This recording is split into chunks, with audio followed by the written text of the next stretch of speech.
저는 가끔 비행기를 탈 때마다 참 많이 놀랍니다.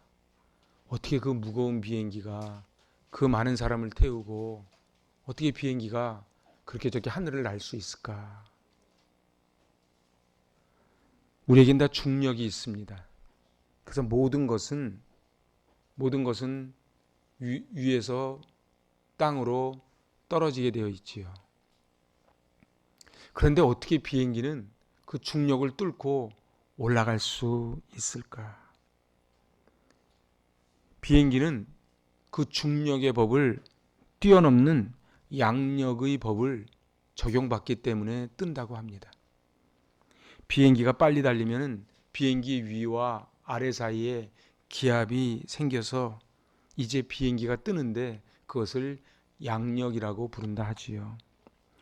우리의 삶도 그런 것 같습니다. 우리는 이 땅이 이 공중권세 잡은 사단이 모든 것을 붙잡는 그 죄의 법 아래 살아갑니다. 그런데 어떻게 우리는 하늘의 법을 따라 살아갈 수 있을까? 그래서 예수 믿는 게 쉽지 않습니다. 왜냐하면 세상 모두가 다 죄의 법으로 따라 살기 때문에 그 안에서 하늘의 법으로 산다는 것이 어찌 우리 힘으로 가능하겠습니까? 흔히 로마서 8장을 성경에 다이아몬드라고 말합니다. 로마서 8장에서 제일 많이 나오는 단어가 무슨 단어겠습니까? 그건 바로 성령이라는 단어입니다. 로마서 8장 2절까지는 이전까지는 성령이라는 단어가 4번 나오는데 이 로마서 8장에서만 성령이라는 단어가 21번 등장합니다. 여기서 가장 중요한 단어가 있습니다. 바로 육신과 성령입니다. 근데 우리는 한글로는 그냥 육신이지만 여기서 말하는 육신은 헬라어로 사륵스입니다. 사륵스는 소마랑 다릅니다. 그냥 우리의 몸은 우리도 그냥 육신이라 그러지만 여기서 말하는 육신은 소마가 아닌 사륵스입니다. 사륵스는 바로 죄로 인하여 죽을 수밖에 없는 우리의 육체를 가리키는 단어가 사륵스입니다. 제가 왜 헬라어를 말씀드리는가?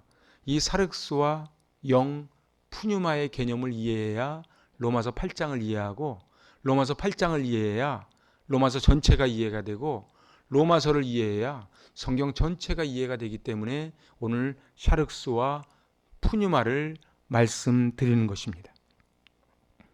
오늘 육신을 쫓는 자, 육신에 있는 자, 계속 말하는 이 육신은 뭐라고요? 우리의 몸이 아닌 죄성을 따라가는 바로 샤륵스를 말합니다. 이에 반해 영은 바로 푸뉴마, 삼위일체 중에 하나인 성령님을 가리킵니다. 그러니까 우리는 번역할 때 그냥 영이라고 번역했지만 사실은 성령이라고 번역해야죠. 우리 로마서 8장 1절은 우리 하도 많이 들어서 그냥 다 암송이 되지요. 같이 한번 해보실래요? 그러므로 이제 그리스도 예수 안에 있는 자에게는 결코 정죄함이 없나니 이렇게 돼 있지만 사실은 원어적으로는 없다 선언하는 거예요. 그러니까 로마서 8장 1절은 로마서 1장에서 7장의 모든 것을 다 합한 것을 결론 내리는 게 로마서 8장 1절입니다. 그러므로 이 그러므로가 중요하거든요. 그러므로 그리스도 예수 안에 엔 크리스토스 그리스도 예수 안에 있는 자에게는 결코 정죄함이 없다 선언하는 거예요. 근데 사단은 우리를 자꾸 정죄합니다. 그래서 다른 사람을 정죄하는 사람은 사단의 일을 하는 겁니다. 네가 무슨 교회를 다니냐고, 네가 그러고도 집사냐고, 네가 그러고도 목사냐고 그렇게 우리를 정죄하지요. 그런데 그리스도 예수 안에 있는 자에게는 결코 정죄함이 없다. 그러고서는 왜 정죄함이 없는가를 설명하는 게 2절이에요. 이는 왜 정죄함이 없냐 하면 2절 같이 한번 해보실래요? 이는 그리스도 예수 안에 있는 생명의 성령의 법이 죄와 사망의 법에서 너를 해방하였기 때문에 생명의 성령의 법, 성령께서 샤륵스를 가지고 있는 이 죄에 물들어 있는 우리의 몸을 해방시켜 주셨다는 거예요. 누가요? 예수 그리스도께서. 예수 그리스도께서 죄에 물들어 있는 우리를 생명의 성령의 법으로 해방시켜 주었기 때문에 아무도 우리를 정죄할 수 없다. 이렇게 선언하는 것이 로마서 8장 1절과 2절입니다. 그리고서는 이제 쭉 설명을 해내려갑니다. 로마서를 읽어보시면 알지만 로마서는 논문입니다. 그 로마서는 읽기가 쉽지 않아요. 하지만 사도 바울은 이 로마서를 얼마나 논리적으로 써내려가는지 몰라요. 그래서 로마서만 계속 읽어내려가도요, 어마어마한 지혜의 문이 열립니다. 여러분들 지금 그 서울대 의대를 수석으로 졸업하고 지금 미국에서 의사를 하시는 원정수 권사님 아시죠? 그 원정수 권사님 남자예요. 감리교니까. 그 원정수 권사님이 찢어지게 가난했는데 엄마가 새벽기도 나올 때마다 앉아가지고 할 게 없잖아요. 그래서 로마서를 계속 봤다는 거예요. 로마서를 계속 읽었다는 거예요. 그러고부터는 원정수 권사님한테 어떤 달란트가 임했는가? 책만 보면 다 외워지는 거예요. 그래서 서울 의대 시험 볼 때 오픈 테스트랑 똑같으니까 수석을 할 수밖에 해요.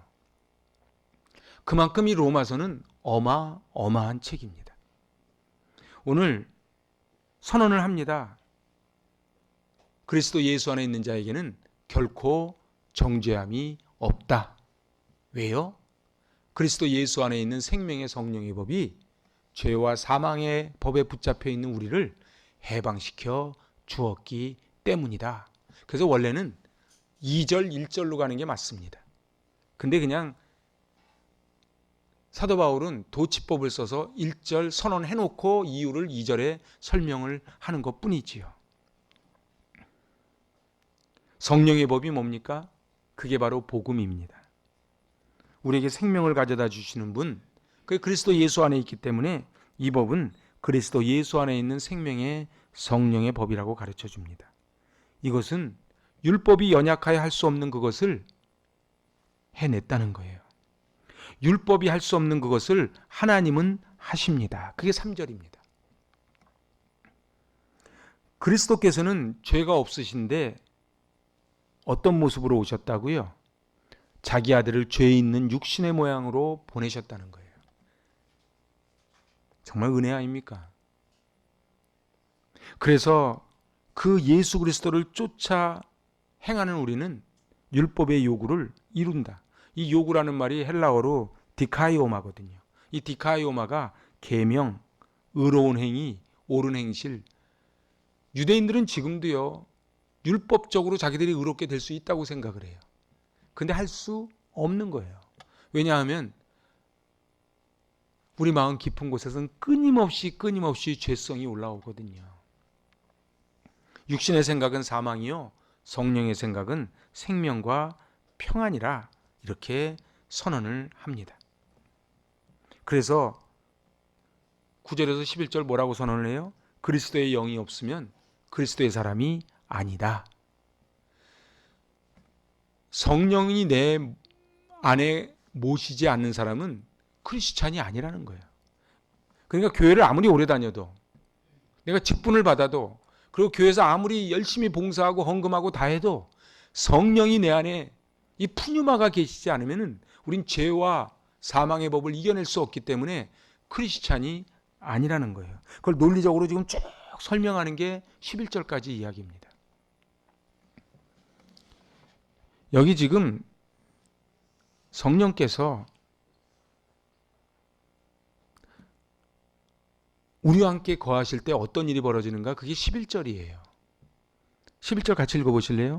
예수를 죽은 자 가운데서 살리신 이의 영이 너희 안에 거하시면 그리스도 예수를 죽은 자 가운데 살리신 이가 너희 안에 거하시는 그의 영으로 말미암아 너희 죽을 몸도 살리시리라. 그러니까 사도 바울은 논리적으로 이렇게 풀어가는 거예요. 우린 죽을 수밖에 없어요. 그런데 예수 그리스도가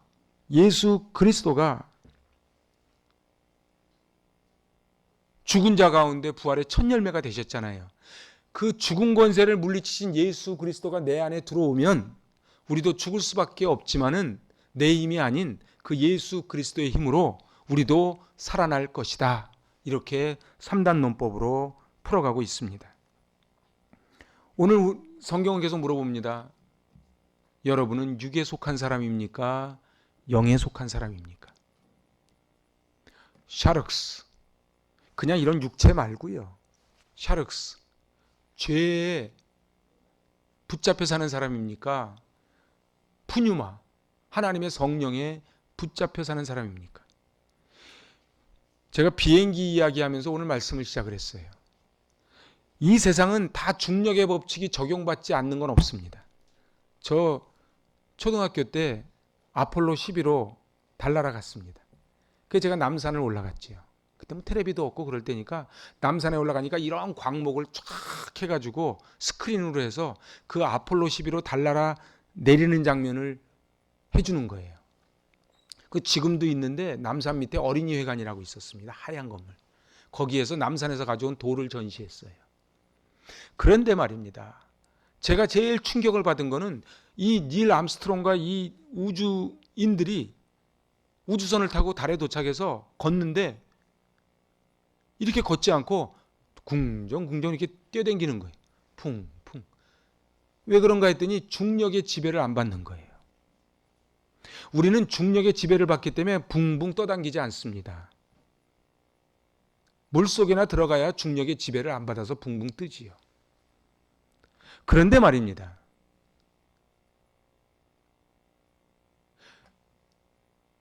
이 비행기가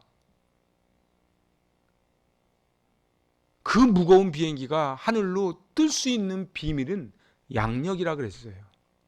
우리가 예수 믿는 게 왜 힘든가? 우린 다 중력의 지배를 받거든요. 여기서 은혜 받은 것 같지만 나가면은 아니요, 뭐 나가기도 전에 이 마음속에 이미 또 5만 가지 생각이 우리를 사로잡거든요.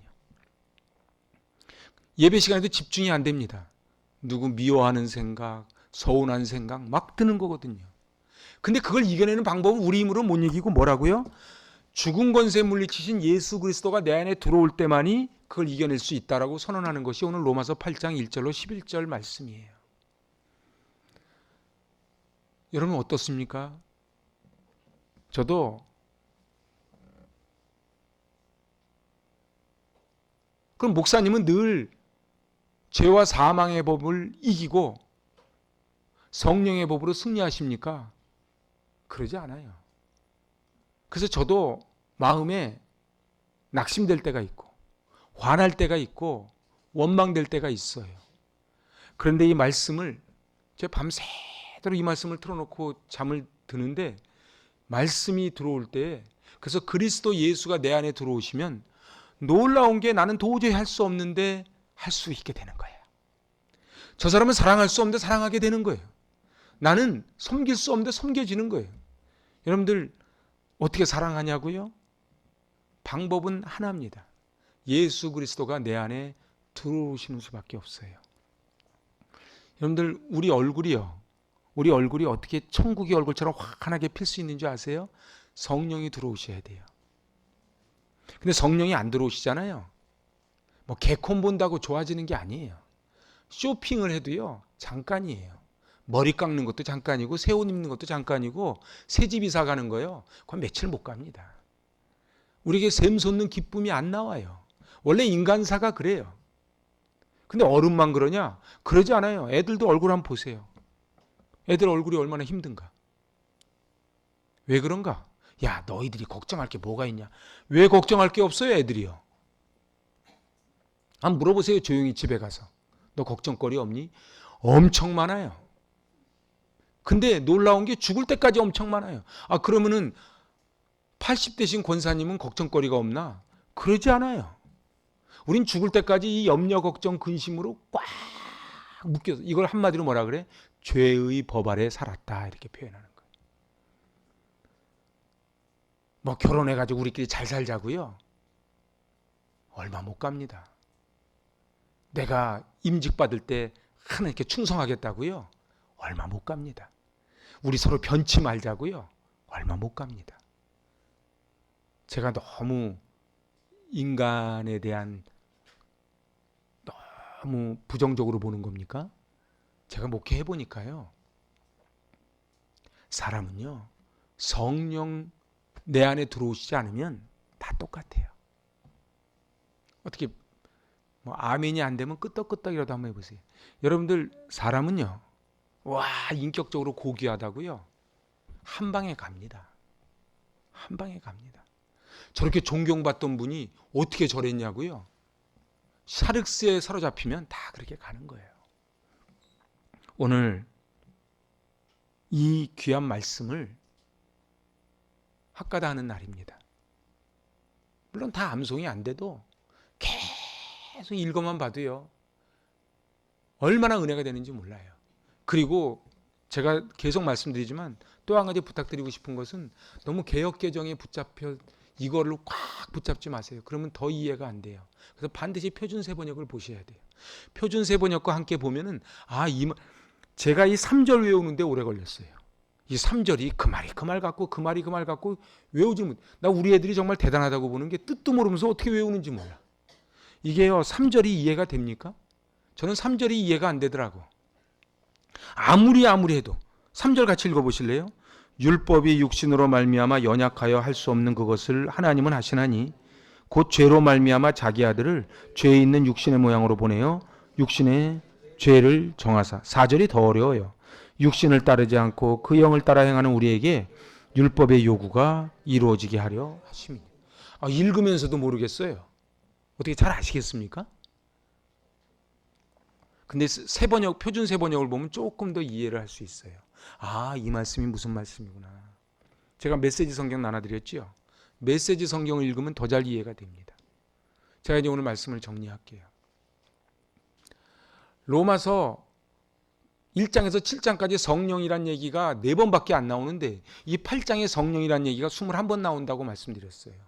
그만큼 로마서 8장을 성경의 다이아몬드라 그러는데 이걸 거꾸로 이야기하면 기독교는 성령이에요. 이 푸뉴마, 그래서 너희 안에 성령이 거하면 너희 몸이 하나님의 성전인 것을 너희가 알지 못하느냐. 그래서 여러분들 여기만 교회가 아니에요. 이거는 그냥 예배당이에요. 여긴 예배당이지 교회가 아니에요. 용어가 잘못된 거지요. 교회는요, 성령을 모시고 있는 곳이 교회예요. 그러니까요, 성령이 내 안에 들어오시면 내가 성전이 되는 거예요. 가정이에요. 성령이 들어오시면 그 가정이 성전이 되는 거예요. 이 교회예요. 성령이 들어오시면 여기가 성전이 되는 거예요. 그래서 여기가 예배당은 되지만은 예배당이 꼭 성전이라는 규정이 없는 거예요. 오늘 저와 여러분의 몸이 샤륵스 말고 소마가 성전이 될 수 있길 축복합니다. 성령이 들어와야 돼요. 성령이 들어오면요 기가 막힌 일이 생기거든요. 어떤 분들은 그럽니다. 아니 집사님은 뭐가 그렇게 기쁘냐고. 집사님은 무슨 이게 힘이 나냐고. 성령이 들어오시면 그래요. 오늘 이 로마서 8장 1절로 11절의 말씀을 보며 오늘 1절 2절이 핵심이에요. 오늘 1절 2절 읽고 오늘 말씀 마칩니다. 그러므로 이제 그리스도 예수 안에 있는 자에게는 결코 정죄함이 없나니 이는 그리스도 예수 안에 있는 생명의 성령의 법이 죄와 사망의 법에서 너를 해방하였습니다. 아멘. 기도하십니다. 죽을 수밖에 없는 우리를 건져 올려주신 주님, 그 무거운 비행기가 중력을 뚫고 올라가듯 저희들 죄의 법 아래 사로잡혀 있는 이 세상 가운데 성령의 법으로 승리하는 저희들 되게 하여 주시옵소서. 예수님의 이름으로 감사하며 기도하옵나이다. 아멘. 봉헌합니다.